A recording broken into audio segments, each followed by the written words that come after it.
S'il n'est peut-être pas le roi le plus célèbre du XIIIe siècle, Saint Louis en est le plus célèbre des saints. Le XIIIe siècle marque l'avènement d'États modernes, en même temps que s'efface le monde issu de la féodalité. Saint Louis incarne cette transition avec toutes ses contradictions, et notamment l'attachement à un idéal, celui de la croisade. Louis IX, connu sous le nom de Saint Louis, va régner pendant 44 ans, de 1226 à 1270, et c'est véritablement pendant ces 44 années la période de l'instauration solidement du pouvoir royal. Il ne faut pas le peindre comme quelqu'un d'excessivement bon, juste, en toutes circonstances et en tout lieu. C'était un homme de pouvoir. C'était aussi un homme, certes, très vertueux. Sa canonisation a été justifiée, mais il était aussi un administrateur sévère.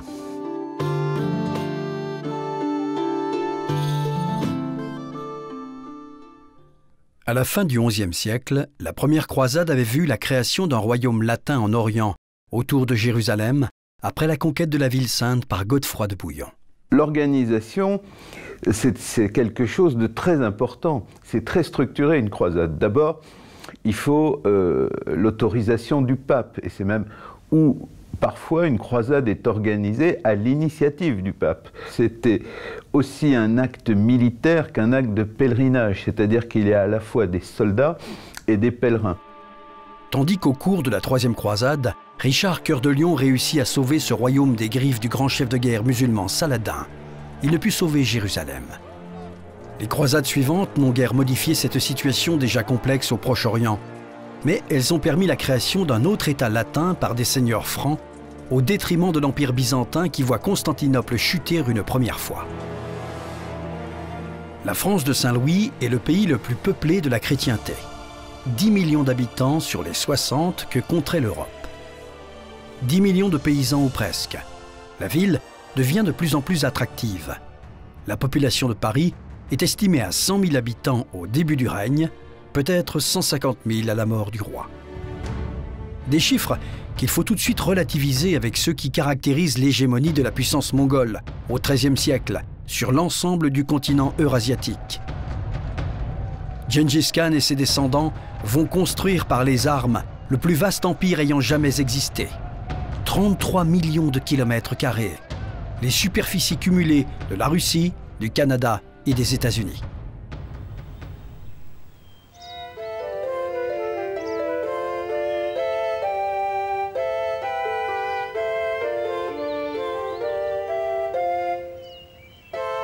La géographie se transforme donc pour les hommes du XIIIe siècle, suscitant de vives inquiétudes dans le monde chrétien. Ce dont a besoin ce peuple, c'est d'une réponse apportée par un roi en qui on aurait entièrement confiance.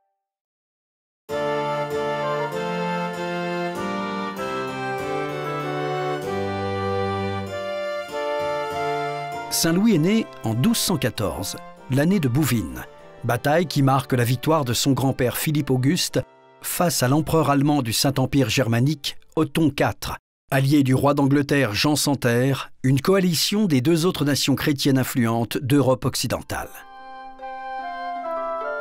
Bouvines assure l'hégémonie capétienne en France et en Occident.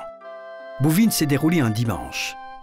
La victoire consacre un protégé et un protecteur de Dieu, Philippe Auguste, sur les ennemis de Dieu, Jean sans Terre et Othon IV, qui ont été excommuniés. L'empereur a subi une véritable punition divine pour avoir osé attaquer un dimanche, un jour de trêve pour Dieu. Cette bataille marquera les esprits des hommes du XIIIe siècle, et en particulier celui de Louis, petit-fils de Philippe Auguste. La France, à partir de ce moment-là, le royaume de France, a repris vraiment toute son importance. Jean sans Terre est prié de repartir chez lui en Angleterre. On récupère la Touraine, la Normandie, etc., etc. Et Philippe Auguste va pouvoir laisser à son fils Louis VIII un royaume brillant. Dans la tradition capétienne, le fils aîné porte le prénom du grand-père. Louis n'était donc pas l'aîné, mais son frère Philippe meurt à l'âge de 9 ans en 1218. En 1226, 3 ans seulement après la mort de l'aïeul, Louis devient donc Louis IX, succédant à un père dont le règne aura été bref, en raison d'une croisade à l'intérieur du royaume de France, celle contre les Albigeois. Sous cette appellation, on désignait des hérétiques en rupture avec l'Église officielle, principalement les cathares. Ceux-ci reprochaient notamment aux institutions chrétiennes leur richesse ostentatoire. La très dure croisade contre les Albigeois a marqué les esprits jusqu'à notre époque aussi. C'est aussi, beaucoup de choses se sont mêlées. Il y avait des rivalités entre seigneurs du sud et seigneurs du nord derrière cette hérésie. On retrouve ça après, plus tard, au moment des guerres de religion. Vainqueur sans avoir toutefois éradiqué définitivement l'hérésie, Louis VIII, rentrant à Paris, est pris de dysenterie et succombe en laissant des consignes. Louis, qui n'est pas encore majeur, lui succédera, mais sera sous la tutelle de sa mère. Celle-ci va ainsi participer à l'histoire de France, bien plus que son défunt époux. Alors Blanche de Castille est une dame, une mère, comment dirais-je, très possessive, et puis bigote aussi. D'ailleurs, elle inculque à Saint-Louis la notion de Dieu en permanence dans sa vie. Elle construit les abbayes, Royaumont, etc., etc. Et elle le surveille. Elle est vraiment derrière son dos à chaque instant que Dieu fait. Elle ne lui laisse que très peu de liberté. C'est une mère possessive, Blanche de Castille. À 12 ans, son fils Louis est donc adoubé chevalier à Soissons et sacré à Reims. Blanche de Castille va alors saisir le pouvoir face à l'insoumission des grands seigneurs du royaume qui refusaient d'être gouvernés par un enfant et par une femme, qui plus est, étrangère. Dans un premier temps, elle négocie en diplomate avisé au jeu des alliances dans un système encore féodal. De plus, le jeune Louis, à l'appui du peuple, une conscience populaire née de Bouvines est en train de se cristalliser autour du roi, institution sacrée. Saint-Louis saura s'en souvenir. Sa personnalité se distingue et on voit qu'il est dans la continuité de Philippe Auguste pour ce qui est de la suprématie royale, c'est-à-dire qu'à partir de Philippe Auguste, il n'y a pas d'autres familles aristocratiques qui peuvent disputer la couronne de France, même si ça arrivera, il y aura toujours des moments, mais surtout, il y a l'idéal monarchique est très implanté. Blanche imposera son autorité, notamment lorsqu'il faut finalement prendre les armes dans un second temps et mater la révolte des barons. Tant et si bien que son fils, devenu majeur en 1234, continue à gouverner avec elle, et cela en parfaite harmonie. L'héritage de Philippe Auguste est entre de bonnes mains. D'une façon de plus en plus insistante, le pouvoir monarchique capétien promulgue des lois qui s'appliquent à l'ensemble d'un territoire dont les frontières ressemblent de plus en plus à la France actuelle. Cet héritage est même consolidé lorsqu'en 1234, Louis prend pour épouse Marguerite de Provence. C'est la rencontre entre la France du Nord et la future France du Midi. C'est une femme charmante, bien sûr, et très pieuse, il fallait être pieux parce que l'Église veillait à tout, qui va amener l'héritage de la Provence, évidemment, à la couronne. Et Marguerite de Provence va être une reine et une épouse absolument adorable. Elle fera, je crois, 12 enfants à Saint-Louis, qui est devenu saint, mais qui n'avait donc pas fait vœu de chasteté. 12 enfants, dont le 10e, il faut le savoir, Robert de Bourbon, qui sera l'ancêtre des Bourbons qui vont régner depuis Henri IV, jusqu'à Louis XVIII, jusqu'à Charles X même. Tandis que Marguerite devient la jeune reine, Blanche de Castille reste reine de France.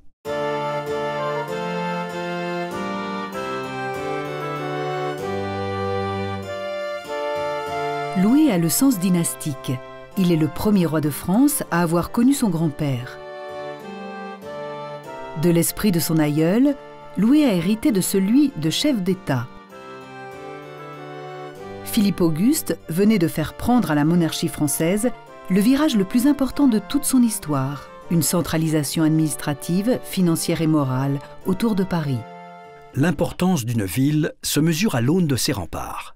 La forteresse du Louvre, conçue sous Philippe Auguste, témoigne du prestige politique et économique de Paris. Le Louvre, le palais du Louvre, qui est d'abord une forteresse médiévale, eh bien, il a été construit là, en bord de Seine, pour précisément surveiller l'accès côté ouest de Paris, et puis aussi pour que l'on marque, parce qu'il y avait déjà dans la cité le palais royal, mais là, il faut marquer l'importance, l'influence de la monarchie avec ce bâtiment merveilleux qu'était le Louvre.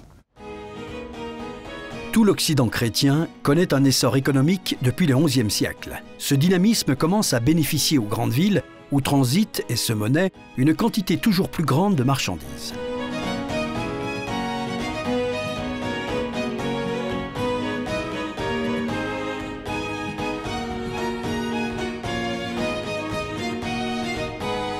Louis IX sait s'appuyer sur cette vitalité pour consolider l'héritage du patriarche et se faire respecter en tant que chef d'État, Paris devenant ainsi une capitale bien au-delà du domaine du Capétien.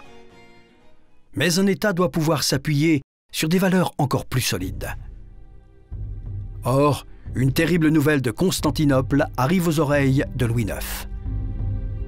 On apprend un beau jour de 1237 que la couronne d'épines qu'a ceinte le roi des rois le jour de la Passion est prête à être vendue au plus offrant par l'Empire latin d'Orient, acculé par des dépenses militaires énormes afin de répondre aux assauts répétés des Grecs. Les reliques ont été proposées par le roi de Constantinople, par l'empereur Baudouin II de Constantinople, le Courtenay, à Saint-Louis, puisqu'à l'époque, il était en difficulté financière, il traversait de grosses difficultés pour financer ses campagnes militaires.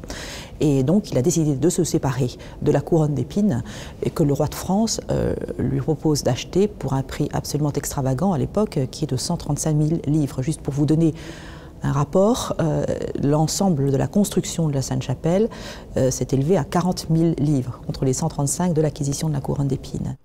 Louis IX ne peut tolérer que ce symbole de royauté et de souffrance tombe entre de mauvaises mains. Concevant que sa mission sur Terre doit être marquée par la dignité et l'humilité.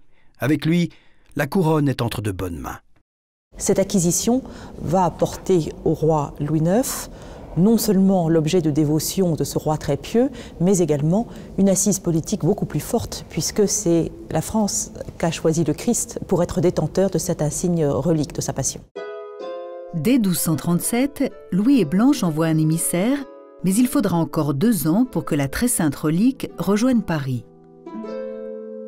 Louis est allé au-devant de la couronne, il entre avec elle dans sa capitale, portant la châsse qui la protège, en chemise, pieds nus, suivi d'une cohorte de religieux et de chevaliers, eux aussi pieds nus. La procession qui s'ensuit se termine en fête populaire. Louis, devant la couronne, est en extase. On a beaucoup de mal aujourd'hui à se figurer l'importance que revêtaient les reliques au XIIIe siècle.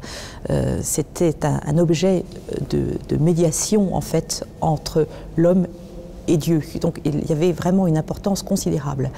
Et je vous donne une histoire, peut-être une légende. Le roi de France a été très très malade en 1244. On pensait que vraiment il y passerait, qu'il ne survivrait pas à cette maladie grave. La reine Blanche de Castille ordonne à ce moment-là que l'on place sur le corps la couronne d'épines et le morceau de la vraie croix, et le roi guérit. À l'intérieur d'un État en pleine restructuration, il continue à s'appuyer sur les valeurs et les mentalités féodales, et plus concrètement sur un réseau d'alliances. Le sommet de la pyramide féodale, c'est le roi, le chef d'un État où liens vassaliques et appartenance au royaume doivent se confondre. La principale menace planant sur cet État monarchique en construction est la présence d'un autre État monarchique tout autant à la recherche d'un équilibre, le royaume d'Angleterre. Dans un monde féodal, il arrive bien souvent qu'en raison de la complexité des réseaux familiaux, des engagements pris d'une part ne peuvent être tenus à cause d'accords passés d'autre part. À la suite d'une de ces crises, en 1241, Henri III se joint à une révolte de seigneurs du Sud-Ouest, vassaux du roi de France. Tandis que Louis IX défait le roi d'Angleterre à Taillebourg en 1242, la coalition des vassaux va s'étendre jusqu'au Languedoc via Toulouse. Louis IX va ainsi mettre à raison non seulement tous ses vassaux, mais aussi la résistance cathare qui se concentre alors sur quelques châteaux pyrénéens. Alors Saint-Louis, pendant sa carrière de roi, va être confronté à l'affaire des cathares. Les cathares, selon lui, ce sont des hérétiques. Pourquoi? Parce que ces gens-là refusent l'autorité du pape. Or, Saint-Louis veut absolument marier le pouvoir et l'Église. Il refuse l'autorité du pape et il veut vivre comme les vieux apôtres d'autrefois, c'est-à-dire quasiment dans la misère, dans la sobriété. Et on sait qu'ils sont installés du côté de Montségur, dans le Languedoc, à Toulouse, etc. Mais Saint-Louis ne peut pas supporter cette opposition au pape et Dieu sait qu'on va allumer un certain nombre de bûchers pour en venir à bout. La prise du château de Montségur en 1244, après 10 mois de siège, se clôt par la mise à mort sur le bûcher de 200 hérétiques cathares refusant d'abjurer leur foi. L'Inquisition venait d'être créée pour l'occasion. Le royaume franc, il était partagé entre l'Occitanie très romanisée et puis les pays de Languedoc qui empruntaient plus à l'héritage des Celtes. Et dans cette guerre des Cathares contre le roi de France, on s'aperçoit qu'il y a un sentiment qu'on retrouvera plus tard, qui est le sentiment occitan. Louis IX est un roi guerrier qui poursuit la consolidation de son autorité à l'intérieur d'un territoire en pleine expansion et autour d'une union chrétienne indéfectible.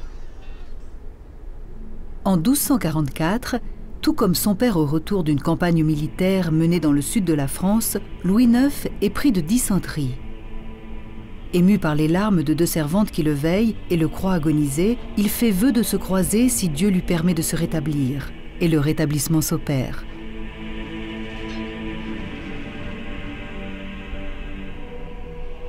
Alors Louis IX était malade, il est souvent malade d'ailleurs, il est de petite santé. Et comme il est guéri, il promet de s'en aller à Jérusalem pour délivrer le tombeau de Jésus-Christ. Un serment devant être tenu, les réactions sont très partagées. La croisade n'enthousiasme plus les foules. Les dernières ont été des échecs pour l'Occident chrétien. La relative prospérité qui repousse les famines hors des limites du royaume de France a contribué à l'essoufflement d'un idéal, celui de la croisade en Orient et de la reconquête de Jérusalem. Les foires de Champagne sont un rendez-vous chaque année qu'il convient de ne pas manquer. Pour rien au monde, pas même un pèlerinage à Jérusalem. Les mentalités évoluent. On ne se détourne plus aussi facilement des biens terrestres. Louis IX, lui, ne se détourne pas aussi facilement d'un idéal. Cependant, il ne peut pas partir comme cela. Une croisade nécessite un budget, des préparatifs militaires et un ravitaillement suffisant en blé, vin, sel et bois. Surtout, Louis ne veut pas partir comme cela sans s'assurer qu'il laisse un État en paix et en ordre. En 1247, Louis IX organise une enquête sur l'ensemble de son territoire pour réformer les abus que ses agents commettent en son nom. Un royaume en ordre, c'est un royaume où règne la justice, et Blanche en sera la garante pendant l'absence du roi. Il reste une dernière chose à faire pour lui. Depuis que Paris abrite la Sainte Couronne d'Épines, un projet architectural ambitieux prend forme dans l'île de la Cité, la Sainte-Chapelle. Saint-Louis a acheté la couronne d'épines en 1239 et 2 ans plus tard, en 1241, il se porte acquéreur d'un deuxième lot de reliques dont la pièce maîtresse de ce deuxième lot était un morceau de la vraie croix. Alors 2 points sont importants à préciser. D'une part, le roi choisit de ne pas mettre la couronne d'épines et les reliques dans le trésor royal qui se trouve à Saint-Denis, à la basilique Saint-Denis, qui aurait été finalement sa place normale. Non, pas du tout. Il choisit de les placer au cœur de son palais de la Cité, résidence des Capétiens. Il se place ainsi sur le modèle de Charlemagne qui avait lui aussi créé sa chapelle au sein de son palais et fait adopter du coup au palais de la Cité un plan capétien avec le prolongement d'une galerie provenant du palais lui permettant d'arriver directement à la Sainte-Chapelle pour se prosterner devant les reliques. Cette merveilleuse chapelle, qu'on appellera la Sainte-Chapelle, va être construite par un architecte. Théoriquement, c'est Pierre de Montreuil, en 4 ou 5 années de temps, 1242, 1246. Elle va être inaugurée, si je puis dire, en 1248, c'est-à-dire l'année même de son départ en croisade.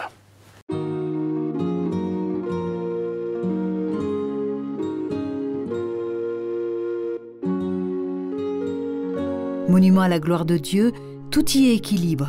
Les murs étant réduits à l'extrême, la lumière y pénètre abondamment au travers de verrières immenses. La Sainte-Chapelle est une prouesse technique dans le cadre du développement de l'architecture gothique, lié lui-même à l'essor économique, à la prospérité des villes et au renforcement du pouvoir capétien centralisé sur Paris. La Sainte-Chapelle est la chapelle du Palais Royal. Elle est consacrée le 26 avril 1248. La chapelle basse est la chapelle du palais, la chapelle donc réservée à toute la domesticité du palais qui peut venir y prier lorsqu'elle le souhaite, alors que la chapelle haute est réservée aux souverains et au collège de chanoines qui a été établi par le premier acte de fondation en 1246. Mais il y a également une fonction symbolique dans cette structure puisqu'il faut se mettre dans l'esprit du XIIIe siècle. À l'époque, il y a deux pôles. Il y a un pôle spirituel qui est porté par l'Église et par tous les ecclésiastiques, donc, et puis le roi. Le roi étant à la tête d'un peuple laïque, mais il faut toujours se rappeler qu'il a reçu l'onction, ce roi. Et donc cette onction lui donne un pouvoir suprême, un pouvoir de médiation avec Dieu. Donc dans cette architecture de chapelle basse, on voit bien la position du roi entre son peuple et Dieu au-dessus de lui. Le 12 juin, Louis quitte Paris pour partir en croisade. Contrairement à ce qu'imaginent les enlumineurs et les autres illustrateurs de tout temps, Louis IX ne part pas en croisade vêtu comme un roi, mais comme un pèlerin, humble et pénitent.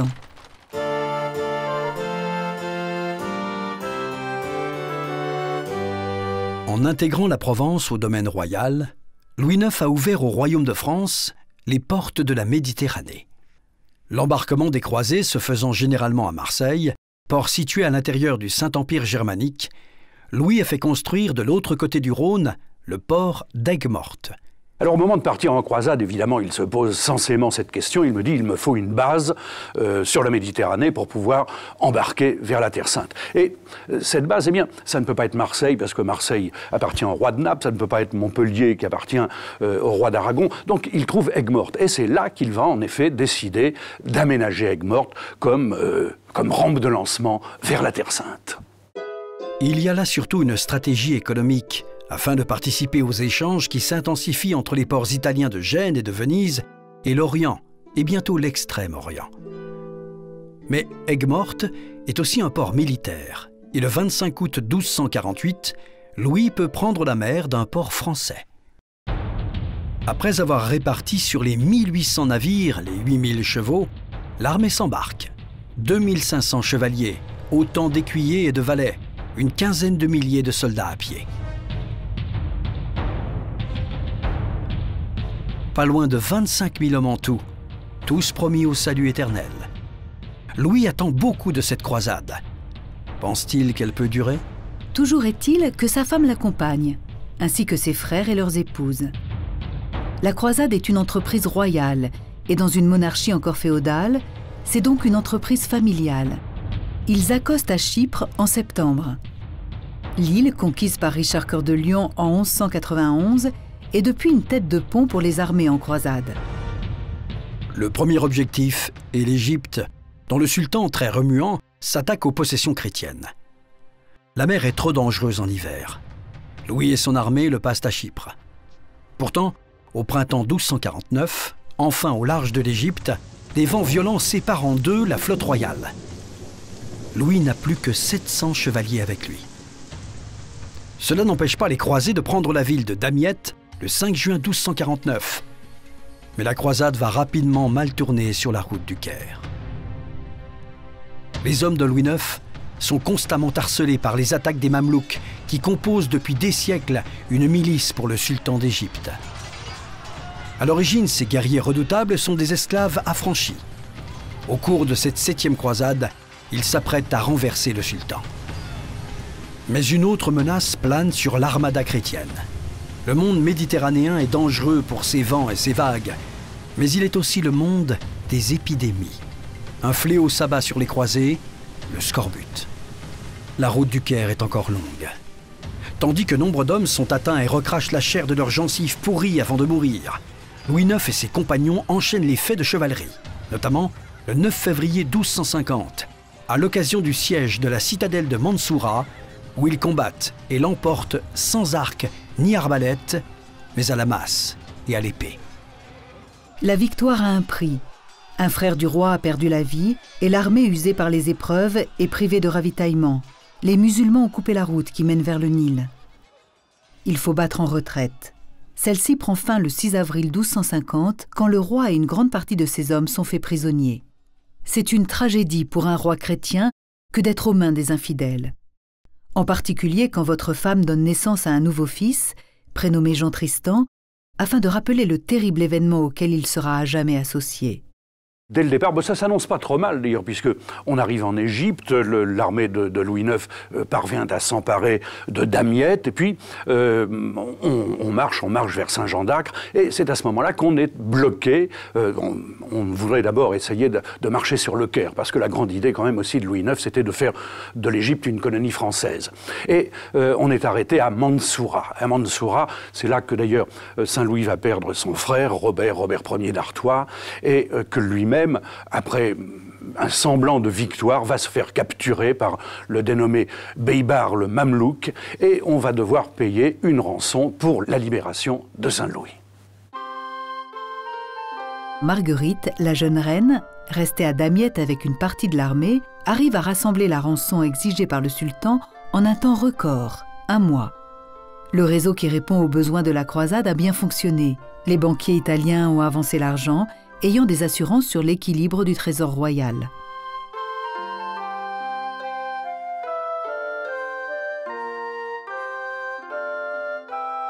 De Saint-Jean d'Acre, port chrétien en Palestine à 150 km de Jérusalem, d'où il doit prendre la mer pour retourner dans son royaume comme il l'a promis à ses geôliers, Louis IX adresse une lettre au peuple de France dans laquelle il explique pourquoi la croisade continue.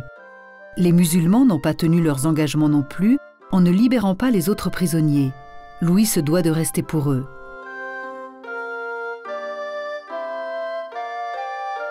Quant à ces sujets, la Reine Blanche est une parfaite gouvernante.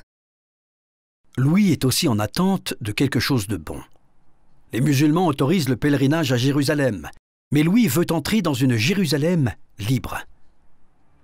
Dans ce Moyen-Orient, la situation est pourtant excessivement complexe, avec de nouveaux acteurs repoussés ici par la terrible progression mongole. Entre résistance, tentatives de colonisation et d'évangélisation et raids conquérants de moins en moins fréquents, les années s'écoulent jusqu'au printemps 1253. Du royaume de France parvient alors une nouvelle qui va plonger Louis dans le plus profond désespoir. Sa mère, la reine Blanche de Castille, est morte le 27 novembre de l'année précédente. Il n'était pas là et doit maintenant préparer son retour, laissant là les mirages d'Orient. Il va devoir rentrer en France. Pourquoi? Parce que Blanche de Castille a rendu son âme au Dieu qu'elle aimait tant, et le royaume est donc sans régence. Alors il faut qu'il rentre en France, et il abandonne donc cette croisade. La Méditerranée qu'il traverse de nouveau n'est plus la Méditerranée de la guerre sainte et des croisades, mais la Méditerranée du commerce transcontinental et des épices. Pourtant, lors de ce voyage, le souvenir que gardera la mémoire collective de Saint-Louis est en phase d'élaboration avancée.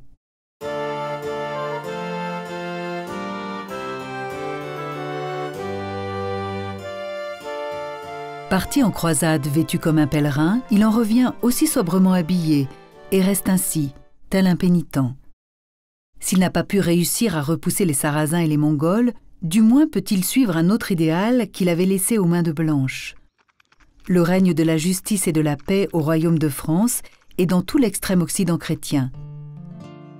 Il convient que, comme lui, ses sujets vivent en pénitents. Dès décembre 1254, Louis IX promulgue la Grande Ordonnance qui va réformer le royaume. Le but, faire régner l'ordre moral. Cette compilation de textes de loi prend en compte le constat effectué lors de la Grande Enquête de 1247. Les officiers royaux doivent rendre la justice sans discrimination sociale et sans accepter de pot de vin. pour être simple et précis, on pourrait dire que cette grande ordonnance de Saint-Louis, c'est quasiment comme une première constitution qui a été rédigée pour l'administration du royaume. Il y a tout dans cette grande ordonnance.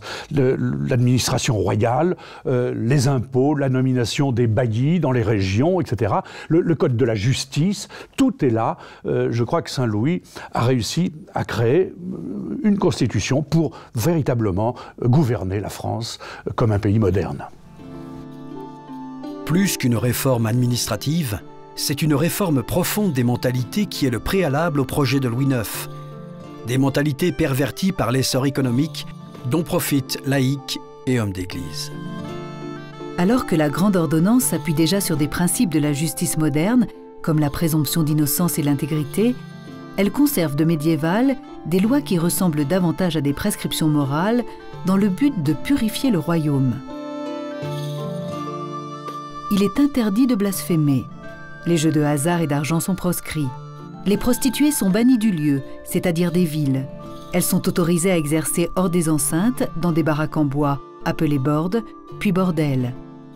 Certains passages de la Grande Ordonnance sont lus en place publique. Ce dont Louis a besoin, c'est avant tout l'adhésion de son peuple à son idéal. Saint-Louis c'est une image d'Épinal, et le roi qui rend la justice sous un chêne. Et on sait, si on veut conforter cette image d'Épinal, que ce chêne aurait été planté à Vincennes, n'est-ce pas? C'est dans l'enceinte du château de Vincennes. Oui, Saint-Louis, ça fait partie de son adoration pour Dieu, était très proche des pauvres, et puis il voulait aussi que justice soit rendue.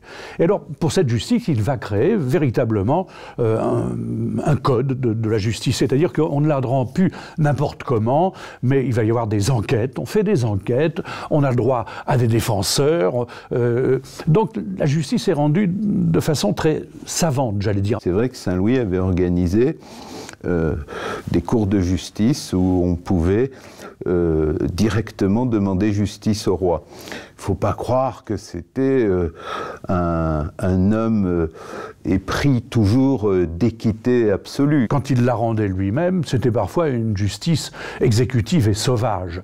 Si l'on blasphémait, par exemple, eh bien, on avait la langue coupée sur ordre du roi, ou la bouche ébouillantée pour avoir blasphémé. D'autres hommes font le même constat que le roi de France, et celui-ci va d'ailleurs s'appuyer sur eux tout en adoptant leur comportement et leur état d'esprit. Ces hommes vont participer avec Louis IX à bouleverser la société. Ces hommes sont ceux qui rejoignent les ordres mendiants. Ils sont dominicains et franciscains pour la plupart. Saint-Louis, qui porte bien son nom de saint, on le sait, était assez bigot, hein, toujours un peu confit en dévotion, il priait assez régulièrement, il marchait pieds nus sur les pavés froids pour se faire pénitence, et il aimait s'entourer d'hommes qui savaient prier. Et c'est ainsi qu'il a aimé s'entourer de moines de l'ordre de Saint-Dominique et d'autres moines de l'ordre de Saint-François d'Assise, qui est un Italien qui a créé cet ordre religieux, Saint-François d'Assise, qui est un petit peu le premier écolo de l'histoire, parce que c'était être proche de la nature pour être plus proche de Dieu. Ils se regroupent dans ces villes qui prospèrent sans supprimer les inégalités. Ils vivent de charité pour développer la culture du don de soi. Tournés vers leur prochain, ils mendient pour mieux servir les pauvres par la parole. Intermédiaires entre les hommes et Dieu, ce sont des confesseurs, des prédicateurs et des médiateurs. L'objectif de cette médiation est de donner un sens à la vie en suivant au plus près la parole de l'Évangile. Les moyens pour l'atteindre sont l'adoption d'un comportement détaché des biens terrestres et l'adhésion à des valeurs communes, celles du Christ. Louis IX y ajoute la constitution d'une communauté à l'intérieur d'un État monarchique. Il y a le mouvement monachique, c'est-à-dire la création d'abbayes, d'ordres, tous ces monastères. Le pays est couvert de monastères. Ce qu'a fait Saint-Louis, ce qu'a fait Louis IX, c'est qu'il les a sécularisés, en quelque sorte, ces moines, ces dominicains, ces franciscains. Il les a pu laisser enfermer dans les couvents. Il a aimé travailler avec eux dans la vie de tous les jours. Des villes, les mendiants battent la campagne. Grâce à l'appui du roi, leur monastère constitue bientôt un réseau plus dense que les autres ordres religieux.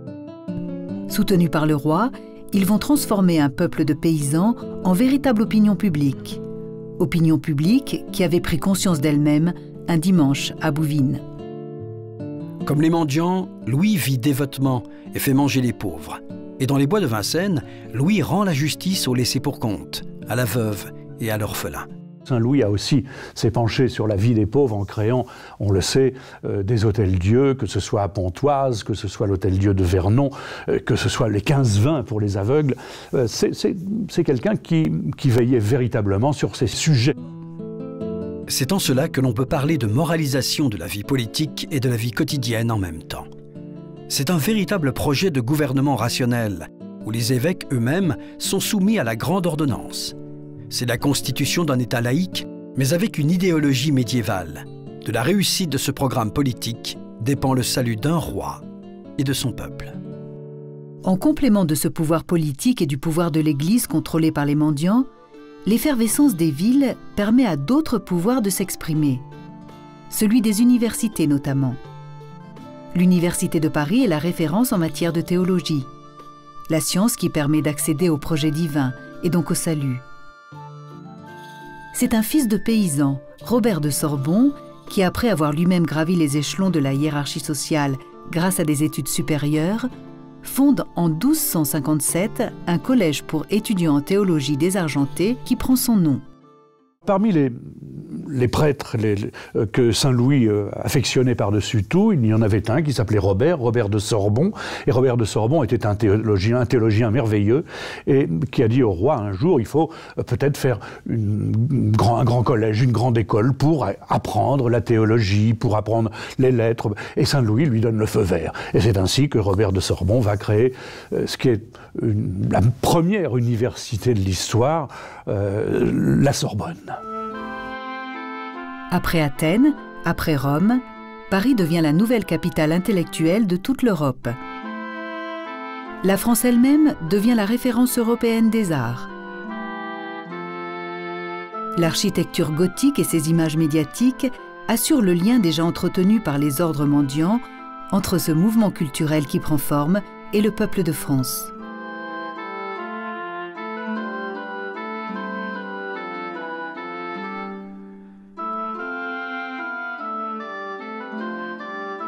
L'art et la culture ne sont pas les seuls candidats pour assumer un troisième pouvoir face aux politiques et aux religieux. Une nouvelle classe sociale fait déjà beaucoup parler d'elle, la bourgeoisie. Pendant le règne du bon roi Saint-Louis, la bourgeoisie n'a pas à se plaindre parce qu'elle est bien vue par le roi. Le roi qui l'organise véritablement. Et les bourgeois sont essentiellement des grands marchands, et ou des artisans, et il va créer des corporations avec des règlements pour ces gens-là. Ils auront le droit même, dans une ville comme Paris, à se créer pour la nuit une milice pour la sécurité, chacun pouvant faire régner l'ordre. Donc les bourgeois sont extrêmement bien considérés. Louis IX fait preuve de la même extrême rigueur dans le domaine économique que dans le domaine de la justice. L'efficacité du réseau financier capétien pendant la captivité de Louis témoigne de l'équilibre budgétaire du royaume. Ce réseau contrôle le pouvoir naissant des bourgeois qui s'enrichissent grâce à l'État qui ramène l'ordre en mettant un terme aux incessants conflits d'intérêts féodaux. La 7e croisade a coûté cher, mais depuis, le règne de la justice et de la paix au royaume de France compense largement ces dépenses utopiques. À l'intérieur du royaume, une loi interdisant les duels judiciaires est votée, mais pas appliquée. Louis IX est plus moderne que son État naissant ne peut l'être. De retour des croisades, il reprend les choses en main, les choses qu'avait laissées dans l'État, parce que Blanche de Castille était quand même quelqu'un qui était une bonne gestionnaire, mais enfin, il organise le royaume. Alors, il va, par exemple, créer une monnaie royale, par exemple, instaurer des baillis avec des surveillants, naturellement, des baillis pour toucher les impôts, parce que jusqu'alors, on touchait les impôts un petit peu, en veux-tu, en voilà, on se faisait graisser la patte, etc. Donc, il fait régner l'ordre financièrement. En politique extérieure, Louis IX le Juste est l'arbitre des conflits entre les grands d'Europe, entre les nations chrétiennes d'Europe, entre le pape et l'empereur. En 1259, le traité de Paris clôt un cycle que l'on a appelé a posteriori la première guerre de 100 ans, débuté au milieu du XIIe siècle avec le second mariage d'Aliénor d'Aquitaine. Après la trêve signée en 1242 avec Henri III, Saint Louis le Pacificateur accepte de sceller l'entente entre les deux royaumes par un traité officiel. Il annonce la Deuxième Guerre de Cent Ans. Il inclut l'obligation pour Henri III de prêter l'hommage du vassal aux Capétiens afin que l'Angleterre puisse conserver ses possessions en Aquitaine. Le traité de Paris que Saint-Louis signe, c'est un traité de paix qui se signe un petit peu dans la bonne humeur parce qu'on n'est plus fâché avec l'Angleterre et il va redonner aux Anglais, en quelque sorte, la Touraine, la Guyenne, etc., mais leur donner avec une réserve en quelque sorte, parce que c'est lui le suzerain, ils peuvent y vivre, mais ce sont les vassaux, tout simplement. En revanche, il récupère carrément la Normandie comme étant un territoire du royaume de France. Mais tout se fait aimablement, sans verser le sang. Ce qui se trouve au cœur du pouvoir de Saint-Louis, c'est un rituel féodal et un idéal médiéval, mais également un projet moderne. Imposer sur le long terme une autorité qui centralise, l'autorité capétienne.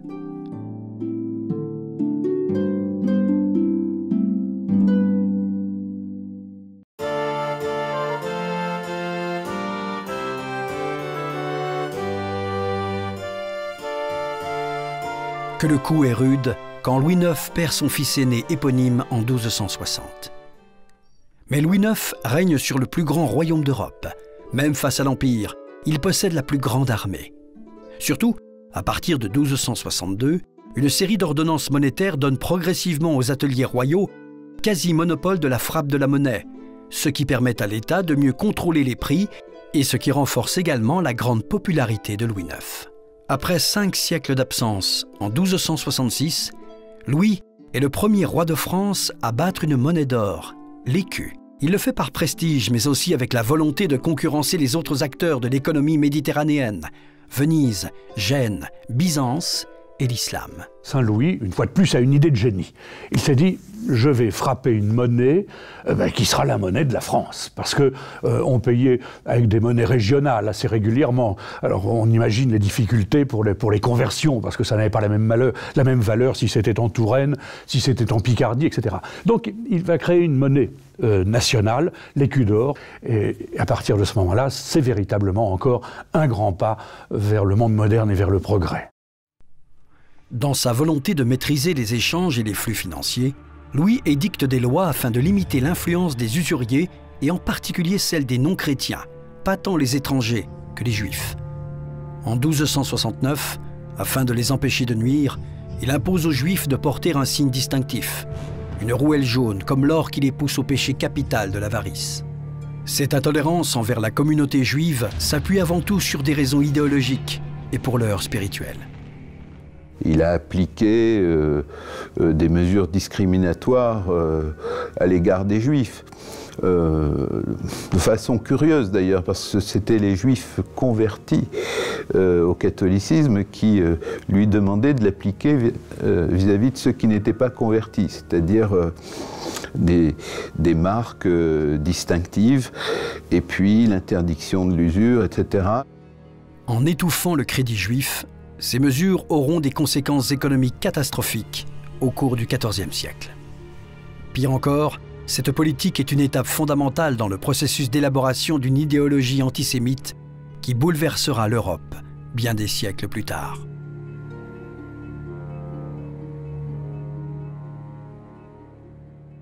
Louis est déraisonnable, mais il vit une passion. Le roi de France est le roi d'une nation chrétienne, la fille aînée de l'Église par le baptême de Clovis. C'est aussi un individu qui a des problèmes avec sa conscience. La réforme de la chrétienté sous son impulsion et celle des ordres mendiants a transformé la notion de guerre sainte. Cette guerre est en chacun de ses sujets. Chacun, par son comportement et son état d'esprit, peut gagner cette guerre et servir ainsi la chrétienté tout en permettant le salut de son âme. Pour les hommes du XIIIe siècle, le salut ne passe plus par la Jérusalem terrestre. Une seule exception, Louis IX. quand il décide de partir dans la 8e et dernière croisade, en ce qui le concerne, eh bien, je crois qu'il n'a pas pris la dimension de l'État, de la France et de l'Europe à ce moment-là, parce qu'il y a moins de convictions religieuses, assurément. Il est moins suivi. On ne l'accompagne pas avec enthousiasme, avec fougue, comme dans les croisades précédentes, parce que, en effet, on finit par être un peu saturé de ces campagnes de libération du Saint-Sépulcre. Et je crois qu'il est à ce moment-là un petit peu à côté de son époque. Le 1er juillet 1270, il s'embarque pour la 8e croisade. Ce n'est pas tant une croisade de conquête qu'une croisade d'expiation et de conversion. La première étape est Tunis, afin de convertir le sultan au christianisme. Cette étape, tout comme cette croisade, sera la dernière. De nouveau, une épidémie de dysenterie ou de typhus s'abat sur les croisés. Le fils de Louis, Jean Tristan, né en croisade en 1250, meurt en croisade à 20 ans d'intervalle, le 3 août 1270. Son père succombe à son tour le 25 août 1270 à Carthage. Saint-Louis est le roi de la dernière croisade. La fin de Saint-Louis coïncide avec la fin de l'idéal lié à la croisade.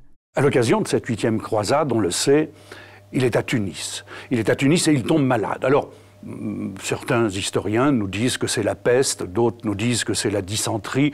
En réalité, il était épuisé, Saint-Louis. C'est probablement la dysenterie. Il était épuisé, il avait perdu un œil. Et il avait d'ailleurs été très sensible à tous ces croisés, tous ces soldats qui étaient malades. Et c'est pour ça qu'il avait créé à Paris des hôpitaux, notamment pour ceux qui avaient perdu la vue. Les 15-20, c'est une création de Saint-Louis. Et alors, il est à Tunis. Et il sait que sa dernière heure est arrivée. Elle arrive en effet le 25 août de 1270, sur un lit de cendres, les bras en croix, un peu comme à l'image du Jésus-Christ qu'il adorait tant. Eh bien, il rend son âme à Dieu. Mais il était véritablement épuisé, malade. On dit qu'il n'avait plus qu'une seule dent, Saint-Louis, à la fin de sa vie. Pourtant, quand il meurt, Louis IX n'est pas encore Saint-Louis. Éviscéré, embaumé, son corps est bouilli avec un vin aromatisé pendant de longues heures afin de séparer les os de la chair. Tandis qu'une partie des restes est enterrée en Tunisie, les ossements qui sont autant de reliques sont rapatriés par Philippe le Hardi à la basilique Saint-Denis le 22 mai 1271. Le roi s'affirme plus roi que jamais dans la mort. On n'enterre pas un roi n'importe où. C'est un véritable service d'ordre qui permet le passage de la dépouille. Toutes les petites gens veulent rendre un dernier hommage à celui qui a servi la justice. C'est avant tout, à cet appel, celui de cette opinion publique en formation, que répond la procédure de canonisation. On ramène sa dépouille, enfin ses os, parce que, évidemment, il y avait un bout de route quand même depuis Tunis jusqu'à Saint-Denis. Alors on va faire bouillir son cadavre, les chairs, les entrailles, etc. vont être déposées dans un monastère de Sicile, et les os vont être apportés à Saint-Denis. Et on va s'apercevoir que quiconque allait se recueillir sur sa tombe, s'il était boiteux, par exemple, risquait de pouvoir trotter comme un chat maigre, que les aveugles retrouvaient la vue. Saint-Louis, Louis IX, faisait des miracles. Alors ça vient à l'oreille de Rome, et en 1297, le pape Boniface décide en effet de canoniser Saint-Louis. Longtemps ralenti pour des raisons politiques, cette procédure finit par se conclure par un procès de canonisation, puis, le 11 août 1297, Louis IX devient le premier roi de France sanctifié solennellement par le pape, et restera le seul. En 1306, les reliques de Saint-Louis sont transférées à la Sainte-Chapelle. 3 ans plus tard, le chroniqueur Jean de Joinville, compagnon de Saint-Louis lors de la 7e croisade, témoin au procès de canonisation, remet à Louis X une biographie. Saint-Louis n'est pas qu'une construction de l'imaginaire populaire, mais le chef d'un État qui se modernise. Un chef d'État accroché à un idéal qui n'est que nostalgie pour les plus lucides.